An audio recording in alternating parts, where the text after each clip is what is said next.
Kwa majina kamili ninaitwa Ntunsu Vile Kandi Mbere Vileke Vigende Vindi Viroza, natokea Kigoma. Mimi nimezaliwa tarehe 10 ya mwezi wa 8 mwaka 1999. Wengine wako wananitukana ili shikaji lipuuzi kweli. Sasa ndio nini hivi unajizalilisha? Sasa kuigiza uigize wewe. Wacheki na Kanumba. Yaani kuna kipindi niliiba hadi pesa kwa mama yangu, nimpe mdada akasuke ili tuigize. Nilikuwa natumia simu moja inaitwa Tecno M3, ndio nilikuwa na shootia, ilikuwa kamera yangu hiyo. Kiukweli nilikuwa najeuli baada ya kupata hela. Kwa sababu nilikuwa naimba kama namkolomea mtu, yani hamna sauti ya kuimba pale. Sitaki kuongea kauli ambazo labda nitakwaza walioajiriwa, lakini ngoja nizungumze. Kama unaona huna cha kufanya na umepata hicho ufanye, fanya, lakini kikubwa uwe na malengo kichwani. Wasanii wa kike wasanii wa kike ni changamoto kubwa. Kutaja sehemu za siri za wazazi kwa ajili ya kumwambia msanii afanye vizuri ni sehemu ya kazi yetu. Nampenda sana mke wangu, nsije nikamweka kwenye public waniibie. Nilimpiga sana kwa sababu aliniuzi. Wapenzi watazamaji wa Coa Newscasting, karibuni sana. Na leo tumekutana na Baba Joan aka Baba Karobo. Tungependa kuwasiliana naye na kujua mambo mawili na matatu kutoka kwake. Bosi, mambo vipi? Kama kawaida. Panaenda? Asante, tunamshukuru Mungu. Karibu sana kwenye Coa Newscasting. Asante sana. Before tungependa kupata short story life kutoka kwako. Na watu wengi saizi wanakufahamu kama Baba Joan. Hilo jina lako halisi au? Mimi ni Baba Joan, na Joan ni kijana wangu. Kwa hiyo sio jina la movie tu, bali ni jina halisi. Jina langu naitwa Baba Joan. Ila kwa majina kamili ninaitwa Ntunsu Vile Kandi Mbere Vileke Vigende Vindi Viroza, natokea Kigoma. Vizuri sana, mzaliwa wa Kigoma. Mashabiki wako maybe siku fulani ungependa kuishi birthday, unaweza kuambia lini mzaliwa? Birthday? Yes. Mimi nimezaliwa tarehe 10 ya mwezi wa 8 mwaka 1999. Karibu sana. Ni kweli. Vizuri sana. Na tungependa kujua Baba Joan, umesema maisha yako yalianzaje mpaka saa hizi umefikia hapa ulipo? By professional mimi ni mwalimu. Ni mwalimu wa masomo mawili, hisabati na kemia. Kwa form 1 mpaka form 4 nafundisha mathematics and chemistry. Lakini kwa sasa sina shule ninayofundisha. Sio kwamba nimeikosa, ni mimi tu nimesema ngoja nifanye kitu kimoja kwanza. Kwa hiyo nimebezi kwenye sanaa, lakini ndio maana movie zangu nyingi unanikuta nipo shuleni. Licha ya kufanya acting, lakini muda ambao kamera hainimuliki nakuwa nafundisha watoto. Yaani kweli teacher, kwa sababu zinapanda. Sababu zinapanda. Vizuri sana. Na kwa nini hujataka kufundisha? Ukaona ujibezi sana kwenye sanaa? Malengo yangu yalikuwa kwamba nifundishe dunia au nifundishe watu wengi kwa kipindi kimoja. Ndio maana nikasema mimi nitafundisha darasa moja, kamera ikiwa mbele yangu. Mafundisho hayo yanaweza yakafika kwa watu wote ambao watakutana na movie zangu. Kwa hiyo yeyote ambaye anatazama movie zangu, sidhani kwamba anatoka kapa. Kuna kitu cha kujifunza kwenye movie zangu. Na ndio maana niliamua kuacha kufundisha darasa ambalo mbele hakuna kamera ambayo itanisaidia kupush yale mafundisho yangu yafike kwa watu wengi. Kwa hiyo ndio nikaamua niachane na kufundisha, ila nifundishe watu wengi kupitia kamera. Nice idea. Kwa ulipenda kufikia watu wengi kwa wakati mmoja. Yeah, of course, like that. Badala ya kuwa tu darasani wafundisha wanafunzi sijui 50 na ngapi. Yani idadi chache sana. Vizuri sana. Na baada ya kuona kwamba huwezi kufundisha darasani, ungependa kufundisha dunia nzima kwa ujumla kwa wakati mmoja, ni wapi ulianzia? Tungependa kujua maeneo ulianzia na mpaka sasa umefikia wapi, then stage ulizopitia. Kuna vitu vile ambavyo ningependa mvifahamu. kuna usanii wa mazoezi na usanii by natural. Usanii wa mazoezi ni mtu tu anaamua mimi nataka nifanye kitu fulani, anaamua kuweka nguvu kubwa ili kukiweza hicho kitu ambacho anakihitaji. Na kuna yule automatic anakifanya pasipokuwa na mazoezi. Sasa mimi niko kwenye automatic, nafanya bila mazoezi. Kwa nini? Mimi nimeanza kuigiza nikiwa mdogo sana, nikiwa na umri wa miaka kama 5, 6 hivi. Sunday school. Sunday school kuna utaratibu wa kila mwisho wa mwaka watu wanafanya maigizo ya Yesu na mengine yahusiana na Yesu, yanahusiana na maisha ya kawaida tunaishi nyumbani. Kwa hiyo mimi nilikuwa nikisimama tu hata kama sijaigiza, unakuta kanisa linaitika. Wow, makofi mengi. Mimi nilikuwa nachukulia kawaida, kumbe watu walikuwa wanaona nina kitu ndani yangu. Mwisho wa siku haikuishia pale. Nimekuwa mtu mzima, nimejikuta tayari nimebezi huku. Licha kuanzia kule nikiwa bado mdogo. Wow, nice sana. Hongera sana. Yeah. Kwa ulianzia ukiwa bado mdogo sana kwenye Sunday school, baadaye ukaona kwamba nao ninaweza kufanya kitu kikubwa sana. Na ulipoanza sasa, ndio nataka kujua ni wapi ulianzia ili kuanza kufunza ulimwengu moja kwa moja. Nilipokuwa chuo mwaka wa kwanza 2014, mimi nimemaliza chuo kikuu cha Dodoma. Nilipofika pale mwaka 2014 nilikuwa na tabia, unajua chuo hatuvai sare, unaweza kuvaa singlet yako ukaingia darasani, lecture kaja akafundisha kaamshi. Sasa mimi nilikuwa na aina yangu ya uvaaji, na nilivyokuwa nikizungumza wanachuo wenzangu walikuwa wanaenjoy sana. Nilikuwa nafikia tu labda darasa limejaa, lecture fulani anakuja kufundisha darasa fulani akichelewa, sasa mimi nikisimama pale mbele nilikuwa ni furaha. Naweza nikaingia nimechelewa, lecture ameshaingia, lakini watu watapishana tu nipate seat yangu. Yaani wanaenjoy sana nikiingia mimi class. Yaani nikawa najishangaa why wananikubali hivi. Basi unajua sehemu ambapo unakubalika, watu waga wanatoa maoni tofauti tofauti. The way ulivyo, the way unavyofanya, kuna jambo fulani unaweza kulifanya likawa better zaidi.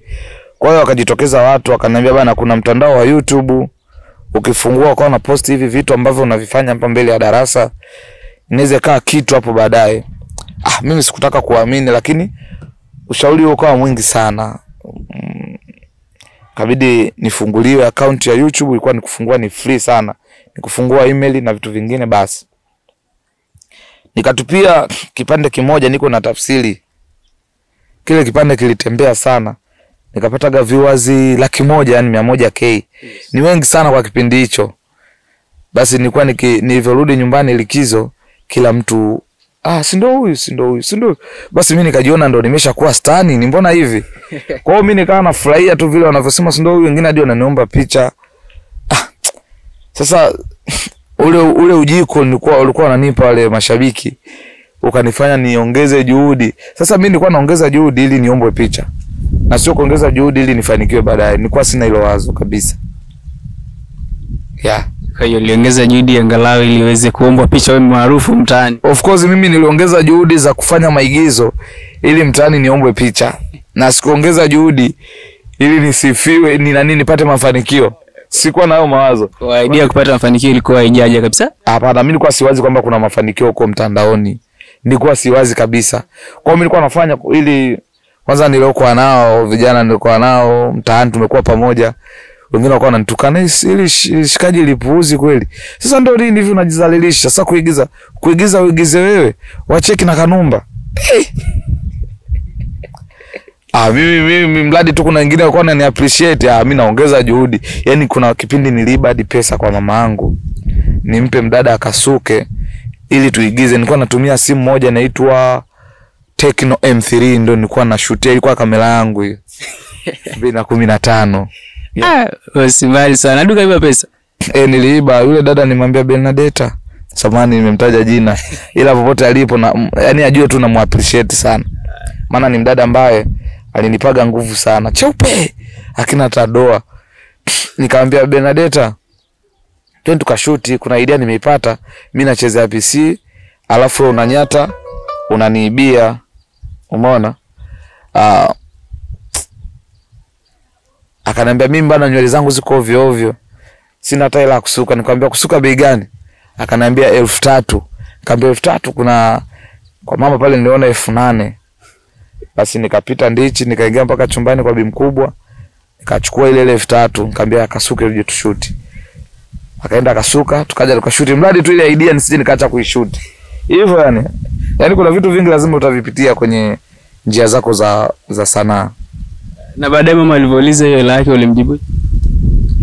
Mama aliuliza hela yangu niliacha 8000 hapa ise. Nakumbuka mdogo wangu wa kike alipigwa, maana ndio alikuwa mdokozi. Mimi mama alikuwa ananiamini sio mwizi. Ila mdogo wangu alipigwa fimbo nyingi sana. Nilikaa kimya.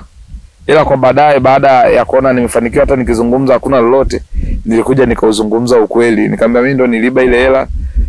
Mdogo wangu pole sana, nisamee kwa kupigwa.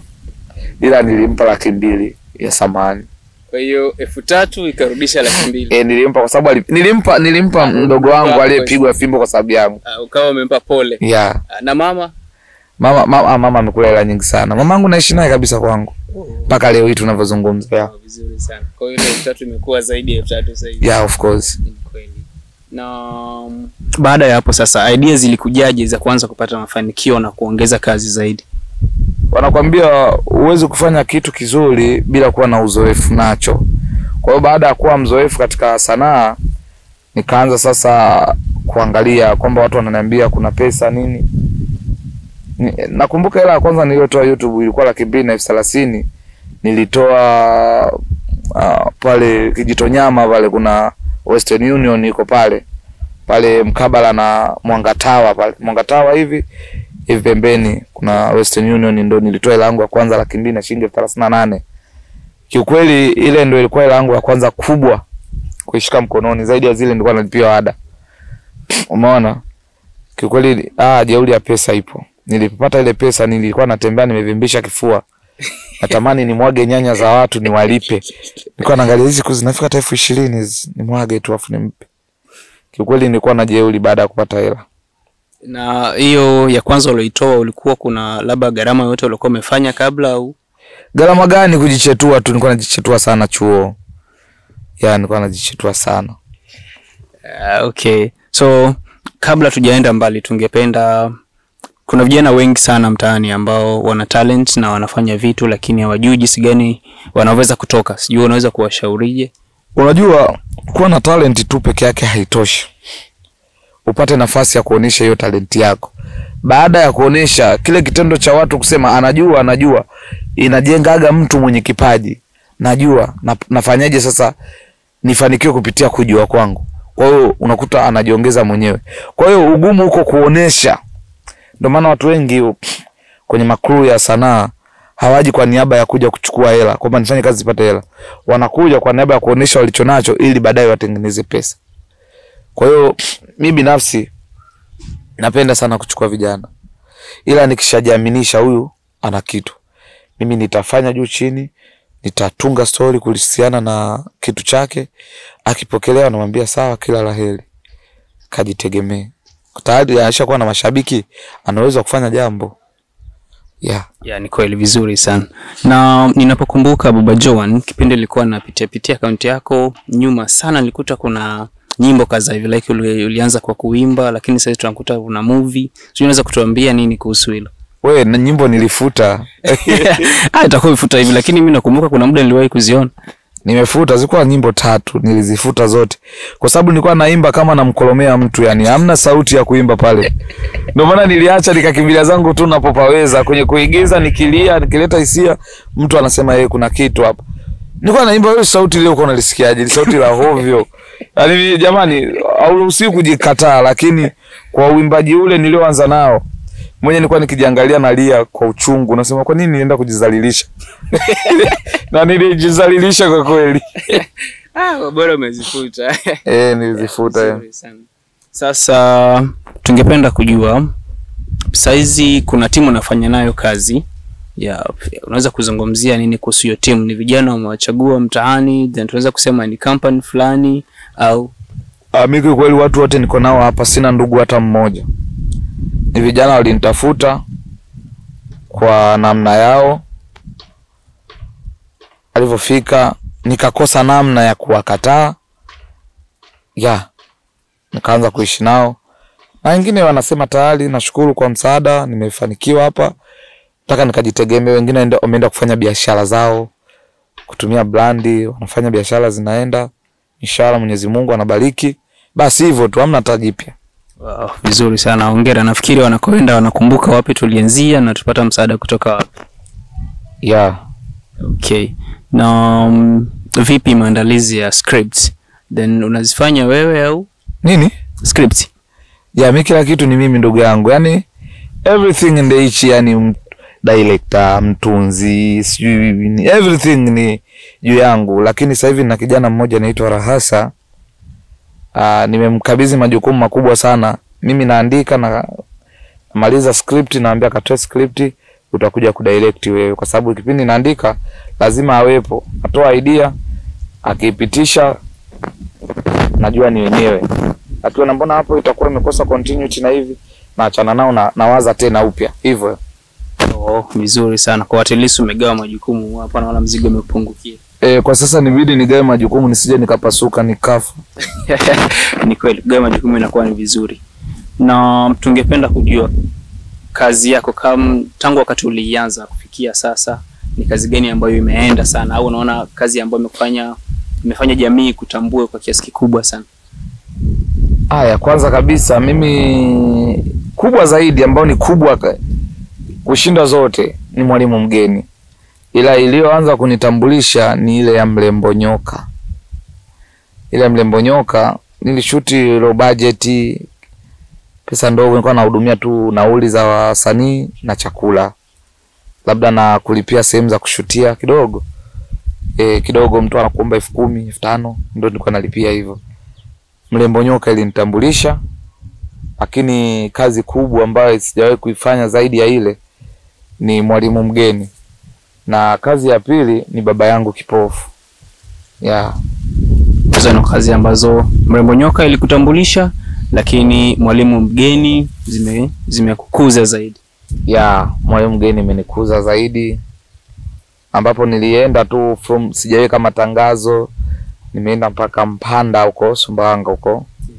Sijaweka matangazo, sijaweka nini. Nimefika siku ya kwanza nikaambia kesho na show. Nikaweka tu kitangazo kwenye Instagram yangu na YouTube. Kiukweli nilijaza watu wengi sana mule. Yaani sikutegemea kama wangejaa vile.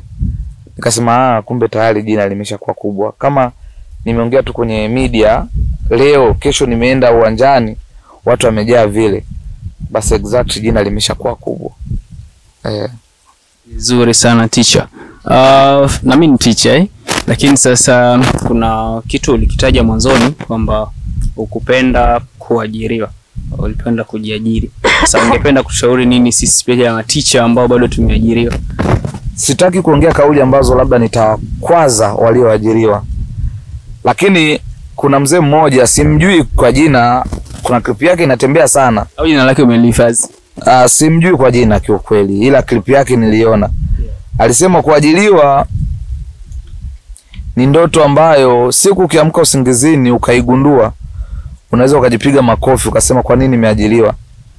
Na mshahara ni upuuzi ambao unakubembeleza ili wewe usisikifikie ndoto zako. Umeona? Niliwaza kwa sababu ukiajiriwa unakuwa chini ya, ila ukiamua kujitegemea wewe kama wewe, aidha mfanyakazi, mfanyabiashara, nini na vitu vingine ambavyo wewe mwenyewe ndio unajisimamia, inasaidia sana sana, kwa sababu unajua nipange vipi. Mshahara unakuwa dynamic, yani una tabia ya kubadilika. Mwezi huu umepata 1,500,000. Umefanya kazi kwa bidii. Mwezi unaofuata unaweza kutengeneza hata 500,000, 10,000,000. Whatever is like, inategemea na kazi umeifanya kwa juhudi kiasi gani. Lakini ukiajiriwa, umeingia mkataba na bosi wako, bana wewe nitakulipa shilingi 400,000 kila mwezi. Kaka ubadiliki sana, atako heng na visenti vidogo vidogo, chukua 10,000 ya maji ili uendelee kuipenda kazi yake, pale unamnufaisha yeye. Yes. Na lakini ngoja nizungumze, kama unaona huna cha kufanya na umepata hicho ufanye, fanya, lakini kikubwa uwe na malengo kichwani. Okay, kwa vijana ambao wameajiriwa ili nafikiri watalipokea vizuri and then watajifunza jambo hapa. Yeah, of course, nitakiwa wajifunze. Yeah, na watalifanyia kazi. Kwa wale ambao kidogo wanaona kuna kitu wanaweza kufanya tofauti na kuajiriwa, natumai watajitahidi kuhakikisha kwamba wanafanya baadhi ya mambo. Lakini pia saa hizi kuna movie ambayo inaendelea ya Nakupenda. Yeah, unaweza kutuambia nini about hiyo movie, nini ulikiwaza na mpaka sasa tunaelekea wapi? Kaka, mimi naweza nikaenda location na wewe hata sijaandika story. Na nikifika pale nitakuangalia nimekuja na wasanii wangapi. Pale nikasema weka hapa story ianze. Ndicho nilichokifanya kwenye Nakupenda. Sijakaa chini kuandika story. Yaani nilikuwa nauguza hapo inatakiwa kazi niendelee kufanya. Nimeshaita wasanii, sijaandika story. Twendeni mpaka shule. Nikalipia pale shilingi 120 kwa siku moja. Na sijaandika story. Kiukweli watu wameshafika, watu wazima kama Mwalimu Makingi, Chiko, yule madam wote walimu wale. Yes. Sasa wameshafika, nafanyeje? Nikasema andika hivi. Sini tumeimaliza, tunafuata ipi? Naangalia twendeni hivi. Yaani basi tu. Ila ukifanya hivyo unakuta video umewaza vizuri mara ya kwanza. Ili sasa kinavyoenda continuity iwe nzuri, inatakiwa utulize akili ili uwaze vizuri.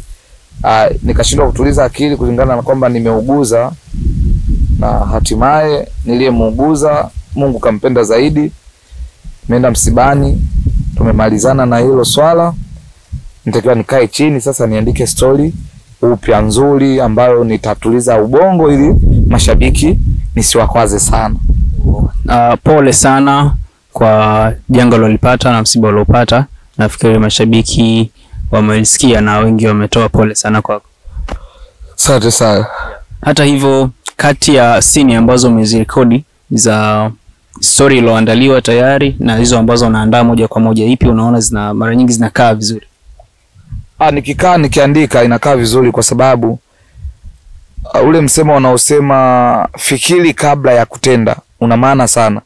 Kwa hiyo mimi napokaa chini nikafikiria nifanye kitu gani, nikitengeneze vipi, kinakuwa na usikivu zaidi kuliko kile ambacho nimekurupuka. Vizuri. Na ni kweli nafikiri unapokuwa umekaa akili zinakuwa zimetulia, unaweza kuwaza mambo mengi. Tofauti tuna hiyo inakuwa ni emergency, watu kwa sababu wamekuepo ndio ufanye kitu kidogo kiwezi kwa kina bora. Yeah, of course, like that. Vizuri sana. Natumai kila kitu kiko sawa kufikia sasa. Yeah, kipo sawa. Okay. Na unaweza kutuambia nini ya kulingana na ukuzi wako saizi wa mtandaoni? Niambie nini? Mimi nawashukuru sana mashabiki zangu. Kuna muda tunatukanwa sana, lakini hatuna muda wa kujibu. Ila kuna wale mashabiki wanasema tupo na wewe Baba Joani.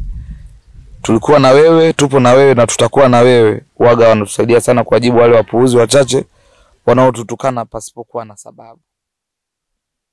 Kweli poleni sana. Na tofauti na hilo la kutukanwa na mashabiki, ni changamoto gani zingine labda ambazo mnapitia mkiwa kazini?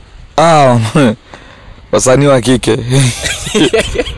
Wasanii wa kike ni changamoto kubwa. Na changamoto hiyo inaanzia wapi? Inaanzia kwamba msanii wa kike anapokuja kwenye crew fulani au kambi fulani, waga anamaanisha kwamba nikishafanya kazi moja hapo nitajulikana. Na kweli Mungu si Asmani, anafanya ile kazi moja, mashabiki akitembea barabarani wanamuita fulani, basi akishaona tu vile nimemaliza shakuwa star, mi brand. Alasahau kwamba brand lazima itengenezwe, na sio itengenezwe kwa siku moja, haitengenezwi kwa movie moja.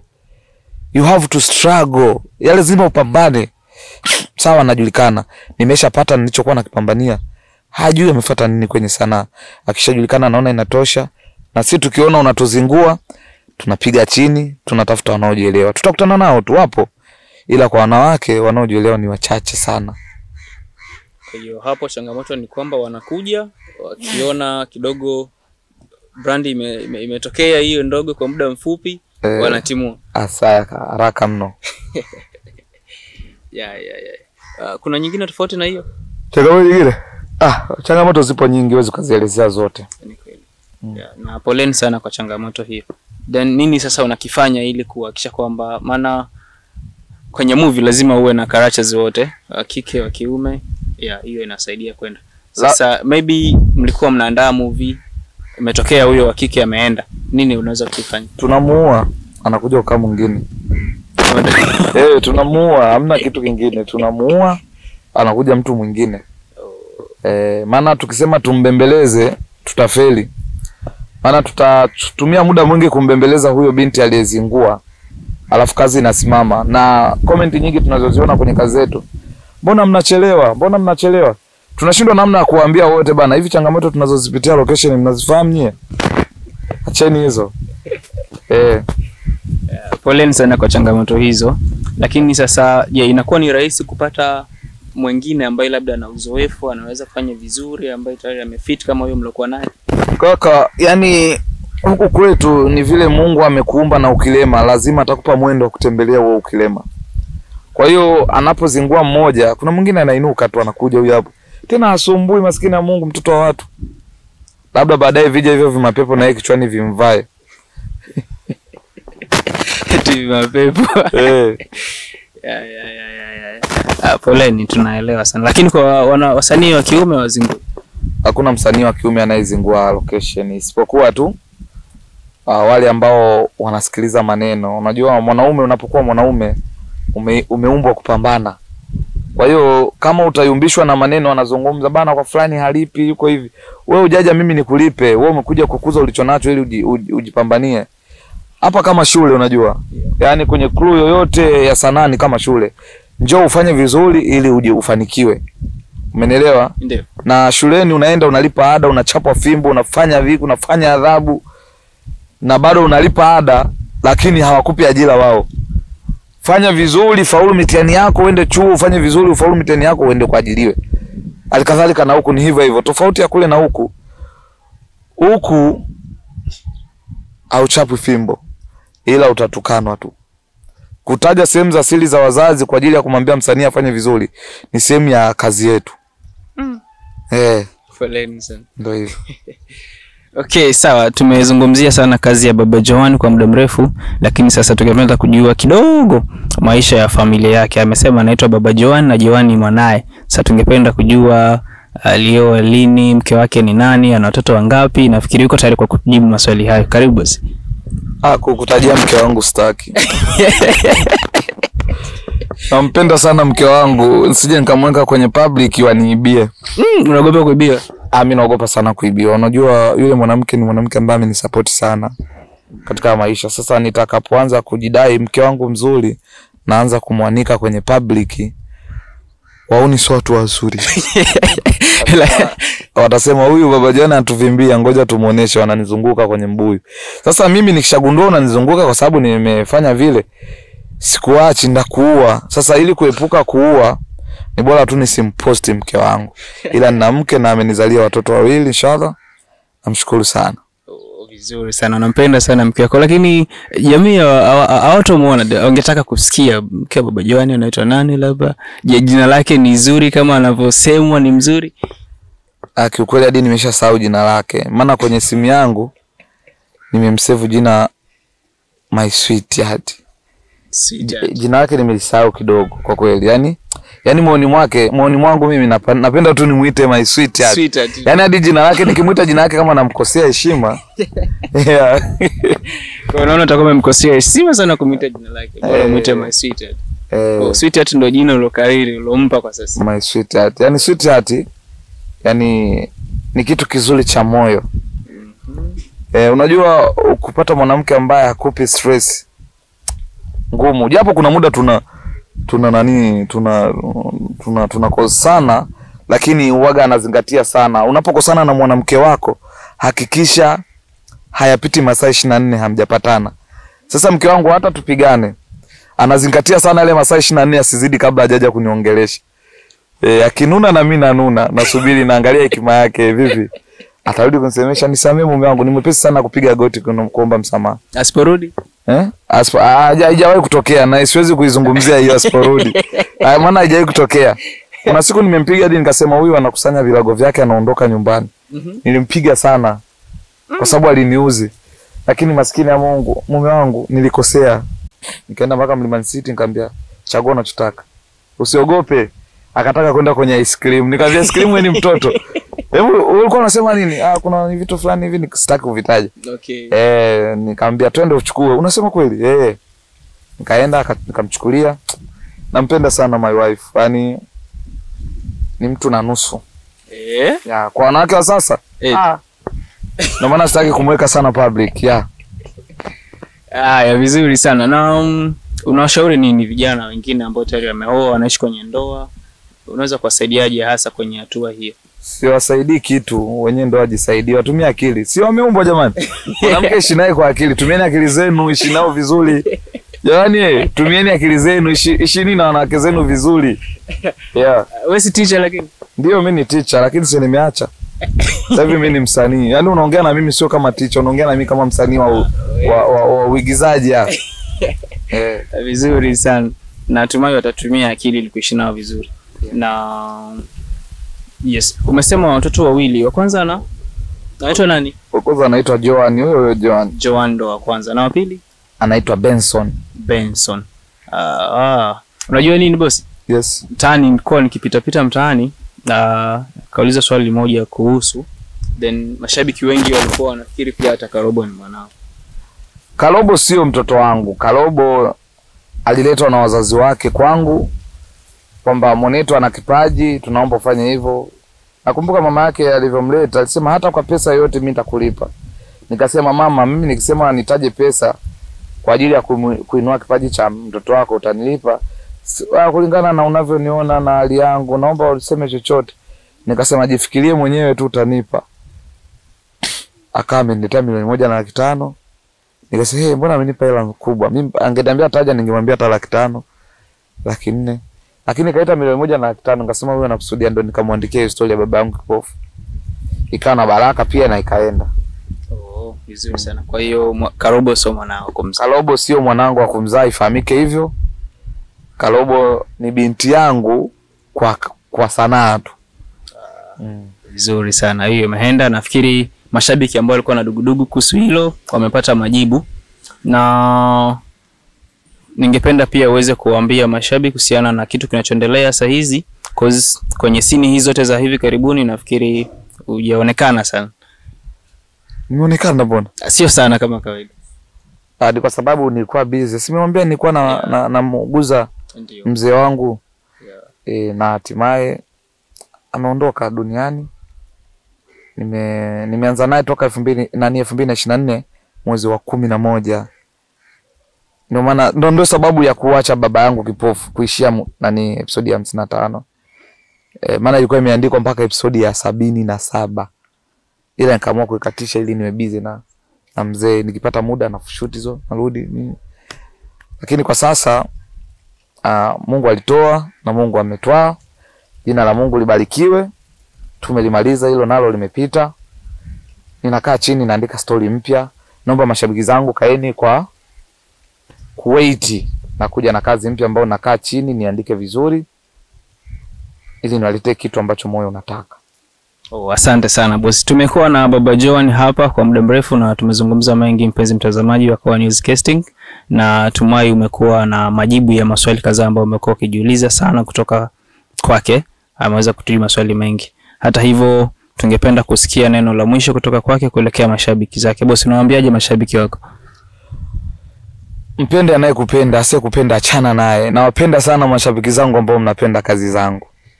Vizuri sana. Mashabiki anawapenda sana, na kama alivyoahidi kaeni mkawa kula, analeta kitu kizuri ambacho kitawafurahisha pia. Dugudugu zote ondoweni na mambo yatakuwa fresh, si ndio? Yeah. Hapo asante sana na tukutane wakati mwingine.